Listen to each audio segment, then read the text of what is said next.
ఆచరించుట. విధేయత అనగా చెప్పినది చేయటము, ఆజ్ఞ గైకొనటము, ఆచరించుట. ఇక్కడ చదివినటువంటి లేఖనాల్లో మత్తయి సువార్త 22వ అధ్యాయము 15 నుంచి ఇక్కడ 22 వచనాలు మరి చదువుకున్నాం. అప్పుడు పరిసయ్యులు వెళ్ళి మాటలలో ఆయనను చిక్కపరచవలని ఆలోచన చేసెను. బోధకుడా, నీవు సత్యవంతుడవై ఉండి దేవుని మార్గము సత్యముగా బోధించుచున్నావనియు, నీవు ఎవరిని లక్ష్య పెట్టవనియు, మోమాటము లేనివాడవనియు ఎరుగుదము. నీకేమి తోచుచున్నది? క్రైస్తవునికి పన్నిచ్చుట న్యాయమా కాదా? మాతో చెప్పమని ఆయన అడుగుటకు హేరోదీయులతో కూడా తమ శిశువులను ఆయన యొద్దకు పంపిరి. యేసు వారి చెడుతనం ఎరిగి, వేషధారులారా, నన్నెందుకు శోధించుచున్నారు? ఇక్కడ మరి పరిసయ్యులు, సదుకాయులు ఎక్కడైనా కానీ వీళ్ళు యేసుక్రీస్తు వారిని ఏ రీతిగైనా చిక్కుల్లో పెట్టి ఆయన నుండి ఏదైనా ఒక తప్పుని వెతకాలన్నటువంటి ఆలోచన కలిగినటువంటి వారుగానే ఉన్నారు. రాత్రి దినాన మనం మాట్లాడుకున్నాం నిర్లక్ష్యం కదండి. అంటే మనము ఏ విషయంలో నిర్లక్ష్య స్వభావం కలిగి ఉన్నామో, మరి ఏ విషయంలో దేవుని మాట వింటున్నామో, ఏ విషయంలో దేవుని పిలుపుకి విధేయత కలిగి ఉంటున్నామో, మరి ఈనాటి మన అంశము విధేయత కలిగి జీవించాలి. అంటే విధేయత కలిగినటువంటి వారు అంటే ఈ లోక అధికారులకైతే విధేయత చూపిస్తున్నారు. ఈ లోక అధికారుల కన్నా మరి పరమ అధికారి అయినటువంటి సర్వాధికారి అయినటువంటి యేసయ్యకి నువ్వు నేను విధేయత కలిగి ఉంటున్నామా లేదా? ఇక్కడ పరిసయ్యులు, సదుకాయులు అంటే 3 గుంపుల వారు యేసుక్రీస్తు వారి దగ్గరికి ఆయన బోధించేటువంటి సమయంలోకి వస్తున్నారు. ఇక్కడ వారు అడిగేటువంటి మాట ఏంటంటే, క్రైస్తవునికి పన్నిచ్చుట న్యాయమా కాదా? వారి ఆలోచన తెలుసు, వారి చెడుతనము తెలుసు దేవునికి. ఎందుకంటే హృదయము అన్నిటికంటే మోసకరమైనది, అది ఘోరమైన వ్యాధి కలిగినది. హృదయములను అంతరంగములను దేవుడు పరిశీలించే దేవుడండి. వారి హృదయ ఆలోచన యేసయ్యకి తెలుసు. కానీ వాళ్ళు ఏమంటున్నారు? మొదటగా, నువ్వు సత్యవంతుడివయ్యా, మోమాటము లేనివాడవయ్యా, ఎవరిని కూడా లక్ష్య పెట్టవయ్యా, నువ్వు ఉన్నది ఉన్నట్టు బోధించేటువంటి సత్యమైనటువంటి దేవుడు కనుక నిన్ను ఒక మాట మేము అడగాలనుకుంటున్నామయ్యా. ఆ మాట ఏంటి అంటే, క్రైస్తవునికి పన్నిచ్చుట న్యాయమా కాదా? అంటే అధికారులకి లోబడుట న్యాయమా కాదా? ఎవరికి ఇవ్వాల్సింది వాళ్ళకి ఇచ్చుట న్యాయమా కాదా అని యేసయ్యని అడిగారు. వారి ఆలోచన ఎరిగినటువంటి యేసయ్య, వారి తలంపులు ఎరిగినటువంటి యేసయ్య ఏమంటున్నాడండి? ఒక నాణ్యమును తీసుకుని వచ్చి నాకు చూపించండి. అది దాని రాత ఎలా ఉన్నది అంటే, దాని రాత పై రాత ఎలా ఉన్నది? క్రైస్తవుదైతే క్రైస్తవునికి ఇచ్చేయండి, దేవునిదైతే దేవునికి ఇవ్వండి. ఇక వాళ్ళకి మాటలు లేవు. ఎందుకంటే దేవుడు చెప్పాడు, క్రైస్తవురికి ఇచ్చేయండి, దేవునిది దేవునికి ఇవ్వండి అని. ఇక్కడ యేసుక్రీస్తు వారు చక్కని మాటలు ఆయన మాట్లాడుతున్నాడు. అందుకే ఇహలోక అధికారులకు పరలోక అధిపతికి అయినటువంటి దేవునికి మనము భయపడాలి, లోబడాలి. ఈ లోకంలో అధికారులకి మనం చాలా విధేయత కలిగి ఉండమండి. ఉంటాం. ఎంత వినయముగా చేతులు చక్కగా కట్టుకుని కదా, ఎంత వినయముగా విధేయత కలిగి వారి ముందు అంటాం. ఈ లోక అధికారులకే మనము అంత విధేయత కలిగి ఉంటే, పరమన్నటువంటి దేవుడు, సర్వ సృష్టికి అధికారి అయినటువంటి దేవుడు, సర్వమును సృష్టించినటువంటి దేవుడు, మరి అతనికి మనం ఎంత విధేయత కలిగి ఉండాలి. అందుకే క్రైస్తవుడికి దేవునికి ఇయ్యండి అని ఇక్కడ ఆయన మాట్లాడుతున్నాడు. మలాకీ గ్రంథము 3వ అధ్యాయము 8-10 వచనాలు ఒకసారి చదువుకుందామండి. మలాకీ గ్రంథము 3వ అధ్యాయము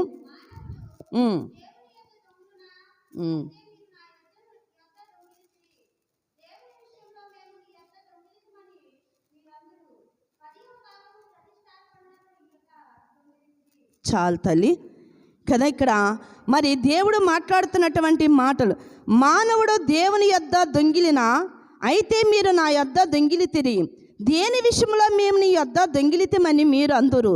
10వ భాగమును ప్రతిష్టార్పములను ఇవే కాక దొంగిలితిరి అంటే వాళ్ళు అడుగుతున్నారు, మేమేమి దొంగతనం చేసామయ్యా, మేమేమి దొంగిలించితేమయ్యా అని అడుగుతుంటే యేసయ్య అంటున్నాడు, అక్కడ దేవుడు అంటున్నాడు, నాకు రావాల్సినటువంటిది అంటే 10వ భాగము నాది. కానీ ఆనాడు లేవియా కాండంలో కూడా, సంఖ్యాకాండంలో కూడా దేవుడు మాట్లాడుతున్నాడు. లేవియా కాండము 27వ అధ్యాయంలో ఆయన చక్కని ఒక మాట మాట్లాడుతున్నాడు. ఒకసారి చదవండి. లేవియా కాండము 27వ అధ్యాయము 33వ వచనములో, పంటలలోను కదండి, పంటలలోను మరి పంట వేసేటువంటి పంటలోను, భూమి పంటలోను, మరి ఫలములు వేసేటువంటి పంటలో కూడా నాకు రావాల్సినటువంటి 10వ భాగమును మీరు తీసుకొచ్చి నా సన్నిధిలో అర్పించండి. నాది అంటున్నాడా, మీది అంటున్నాడా యేసయ్య? ఏమ్మా, నాది అంటున్నాడు.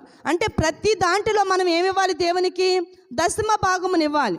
ఈ 10వ భాగము అన్నది ఆనాడు యాకోబు కూడా నిర్ణయించుకున్నాడు. యాకోబు తన అన్న దగ్గర నుంచి పారిపోయేటువంటి సమయములో, వెళుతున్నటువంటి సమయములో యాకోబు దగ్గర ఏమీ లేదు, చిల్లుగవ్వ కూడా లేదు, ఒక్క నాణ్యమ కూడా లేదు. కానీ తను పడుకున్నటువంటి స్థలము ఇది పరలోక గవిని అని గుర్తెరిగి, ఇది ఏరొక స్థలము కాదు, ఇది దేవుని యొక్క గవిని అని గుర్తెరిగినటువంటి యాకోబు ఆయన నిశ్చయించుకుని, అయ్యా నేను వెళ్ళినటువంటి స్థలములో నీవు నన్ను దీవించినట్లయితే, నీవు నాకు తోడుగా ఉండినట్లయితే నేను 10వ వంతు నీకు చెల్లించేదను. 10వ వంతు మనము చెల్లించకపోతే దానికి డబల్ మనం చెల్లించాలి. అవి కూడా లేఖనాలలోనే మనకి తెలియజేస్తున్నవి. ద్వితీయోపదేశ కాండము 23వ అధ్యాయము 21వ వచనం ఒకసారి చదువుకుందాం. ద్వితీయోపదేశ కాండము 23వ అధ్యాయము 21వ వచనం.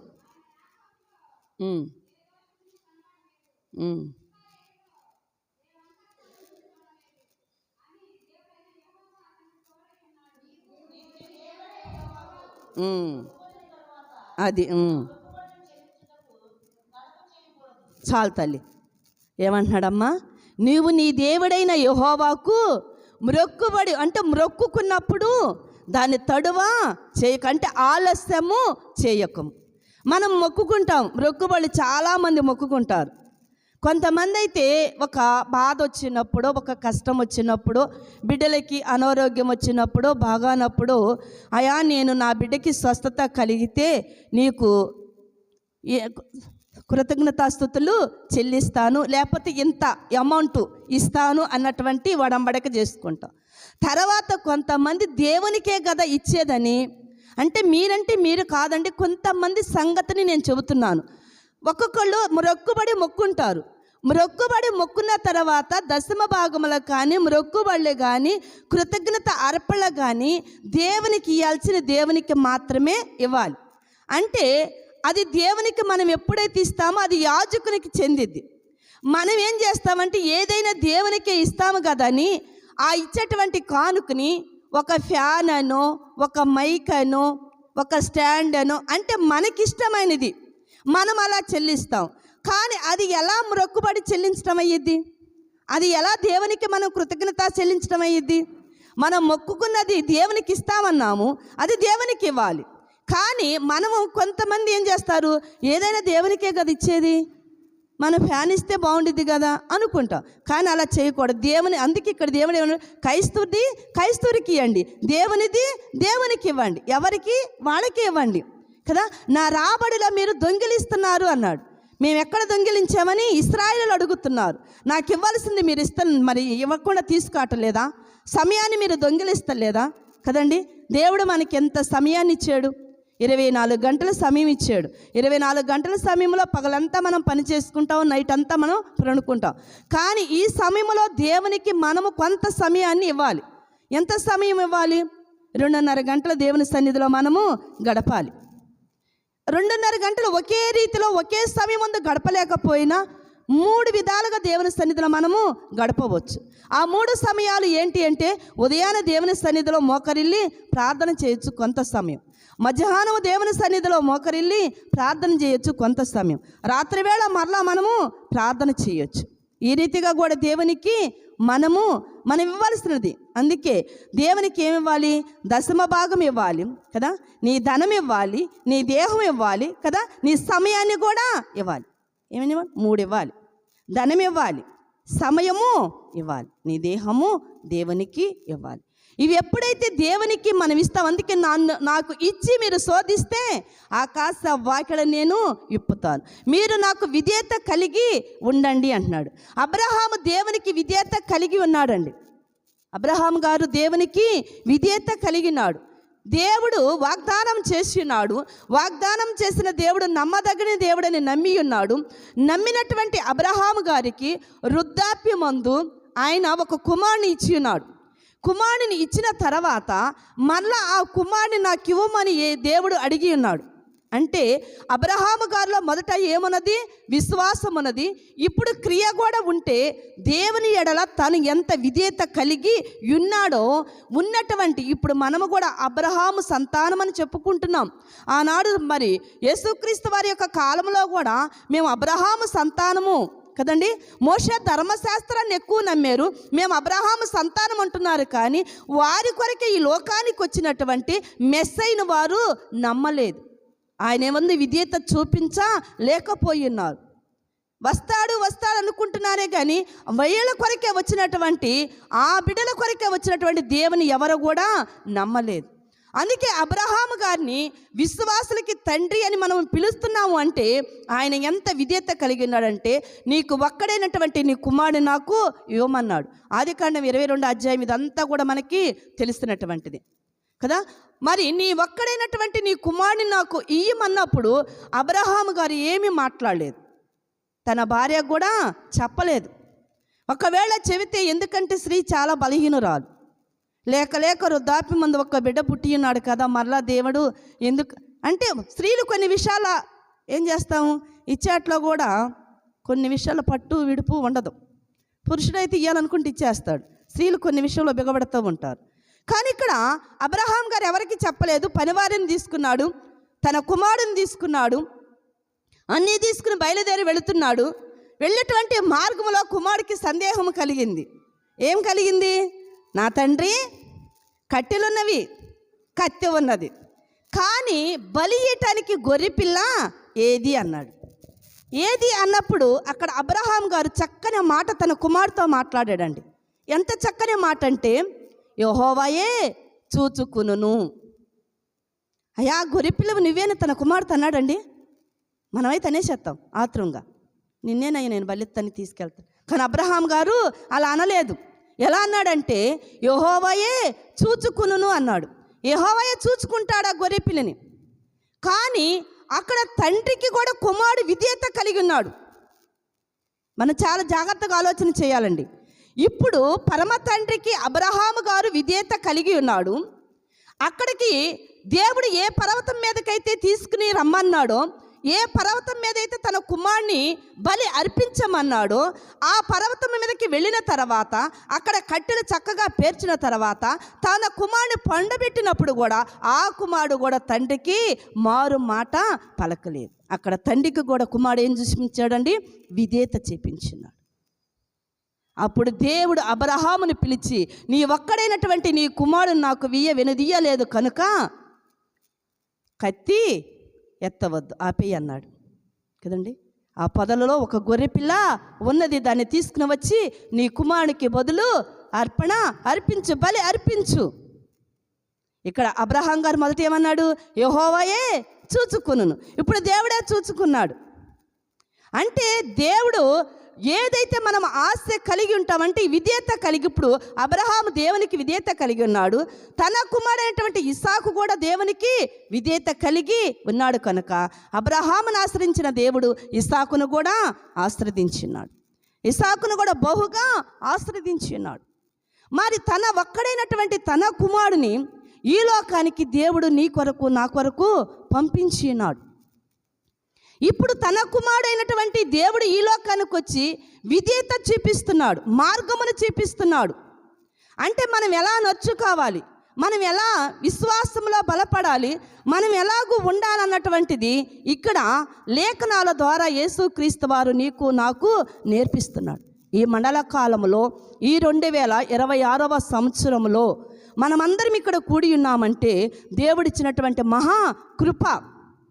మరి ఆయన పడినటువంటి వేదన, ఆయన పడినటువంటి బాధ, ఆయన పడినటువంటి శ్రమ, ఆయన సిలువ మీద కూడా తండ్రికి విధేయత చూపిస్తున్నాడు.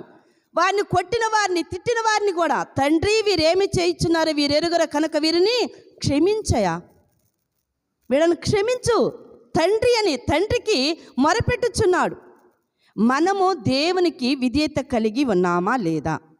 ఈరోజు మనము ఒకసారి మన జీవితాలను మనము పరిశీలన చేసుకోవాలి. నువ్వు నేను కూడా దేవునికి విధేయత కలిగి ఉన్నామా లేదా? మనం ఇక్కడ ప్రతిరోజు కూడా మనం పాఠాలు నేర్చుకుంటున్నాం కదా. దేని విషయంలో నిర్లక్ష్యము చేయక కదండి, దేవుని విషయంలో మనం ఆలస్యము చేయక, ప్రతి దానికి సమయం కలదు. రాత్రి దినాన మనం మాట్లాడుకున్నాం, విందు సిద్ధముగా ఉన్నది కదా, విందు సిద్ధముగా ఉన్నది, పెండ్లు కుమారుడు విందు సిద్ధముగా ఉంది, ఆ విందుకి రండి అని. విందు ఒక్కరోజే జరిగిద్దని కూడా మనము నేర్చుకున్నాం. పనులు ఎప్పుడు కూడా ఉంటాయి. విధేయత చూపిస్తే రాత్రి విన్నటువంటి జనము ఈరోజు ఉదయాన్న సిద్ధపాటు కలిగి ఎక్కడికి వస్తారమ్మా? ఎక్కడికి వస్తారు? దేవుని సన్నిధికి వస్తారు. ఇప్పుడు మనం విధేయత కలిగి ఉన్నామా, విధేయత కలిగకుండా ఉండామా ఆలోచన చేయాలి కదా. దేవుని మాట మనము వినాలి. అందుకే దినములు చెడ్డవి కనుక సమయాన్ని మీరు పోనీయవద్దు. అజ్ఞానుల వలె కాక జ్ఞానము కలిగి నడుచుకొనండి. ఇప్పుడు దేవుడు మన కొరకు ఆయన ఈ లోకానికి వచ్చినటువంటి తండ్రికి మనము విధేయత కలిగి ఉన్నామా? ఒక్కడైనటువంటి తన కుమారుని ఈయటానికి అబ్రహాం గారు ఏ మాత్రం కూడా ఎనదీయలేదు, వెనకాడలేదు. లేక పుట్టాడే కుమారుడని ఆయన ప్రయాణంలో కూడా ఎక్కడ కూడా ఆయనకి అపనమ్మకం అన్నది రాలేదు. కొంత దూరం వెంటనే వెళ్ళి బలి లేదండి అబ్రహాం గారు. కొన్ని దినాలు, 3 దినాలు ప్రయాణం చేశాడు ఆయన. తన బిడ్డను తీసుకుని, పనివారిని తీసుకుని, కత్తి అన్నీ కూడా తీసుకుని ఆయన 3 దినాల ప్రయాణంలో అబ్రహాం గారికి ఆలోచన రాదంటారా? రాదండి. మనం నడుస్తున్నాము. కొన్ని సందర్భాలలో మనకు ఒకవేళ బలహీనత వచ్చిందనుకో, మనం వెళుతూ ఉంటాం, హాస్పిటల్కే వెళతామనుకోండి, ఆలోచన వస్తుందా రాదా? అబ్రహాం గారికి రాదంటావా? కానీ ఆయన ఏ ఆలోచన లేదు. తండ్రికి విధేయత కలిగి ఉన్నాడు కనుక ఆ తండ్రి చెప్పిన పని నేను చేయాలి అన్న ఆలోచన మాత్రమే ఉన్నది కనుక, ఆయన ఆశ కలిగి ఉన్నాడు కనుక, విశ్వాసము కలిగి ఉన్నాడు కనుక, మరి ఆ విశ్వాసమును మరి క్రియ రూపంలో కూడా ఆయన చూపించడానికి సిద్ధంగా ఉన్నాడు కనుక, అందుకే పత్రికలలో కూడా, యాకోబు పత్రికలో మరి పేతురు రాసిన గారి పత్రికలో కూడా ఆయన విశ్వాసం లేని క్రియలు మృతము. ఇక్కడ అబ్రహాం గారికి విశ్వాసం ఉంది, క్రియ ఉంది. అందుకే అబ్రహాము మరి విశ్వాసులకి తండ్రి అని పిలువబడ్డాడు. ఆయన తండ్రి అని పిలువబడటానికి ఆయన చూపించినటువంటి ప్రేమ, ఆయన చూపించినటువంటి విశ్వాసం, దేవుని పట్ల ఆయన చూపించినటువంటి విశ్వాసం, తనలో ఉన్నటువంటి నమ్మకం, ఆ నమ్మకము నీలో నాలో ఉండాలి. ఆ నమ్మకము నీలో నాలో ఎప్పుడైతే ఉంటుందో, మనము ఎప్పుడైతే విశ్వాసము కలిగి దేవునికి విధేయత కలిగి మనం ఉంటామో, ఈ మండల కాలంలో బాగా మనము ఏం చేయాలి? భారంగా ప్రార్థన చేయాలి, దేవునికి విధేయత కలిగి ఉండాలి. అలా ఉంటే దేవుడిచ్చేటువంటి ఆశీర్వాదాలు, దేవుడిచ్చేటువంటి దీవెనలు కదా, అవి చాలా విలువైనవి, అమూల్యమైనవి కదా. ఆయన వాక్యం అంటుంది, మేలిమ బంగారం కంటేను, రత్నాల కంటేను, ముత్యాల కంటేను ఎంతో విలువైనది, కోరదగినది. ఆ ముత్యాలు, రత్నాలు, బంగారం కూడా ఒక దినానంట రోడ్ల మీద పడవేయాల్సినటువంటి వస్తుందంట ఒక దినం. కానీ నిన్ను నన్ను పరలోకానికే చేర్పించేది మాత్రము ఈ వాక్యమే, ఈ పరిశుద్ధ గ్రంథమే, ఈ జీవ గ్రంథమే. అక్కడికి నిన్ను నన్ను చేర్చేది. ఈ లోకంలో నువ్వు దేవునికి విధేయత కలిగి ఉంటే, దేవునికి ఇష్టంగా ఉంటే, ఆయన చెప్పిన మాటలు వింటే, ఆయన ఆజ్ఞలు నువ్వు పాటిస్తే, పరలోకంలో దేవుని యొక్క సింహాసనం దగ్గర ఆయన వారసులుగా, ఆయన బిడ్డలుగా మనం ఉంటాం. అలా చేటుకు దేవుడు తన పరిశుద్ధాత్మను అందరికీ అనుగ్రహించునుగాక. ఆమేన్. సమస్త జ్ఞానం ఇచ్చిన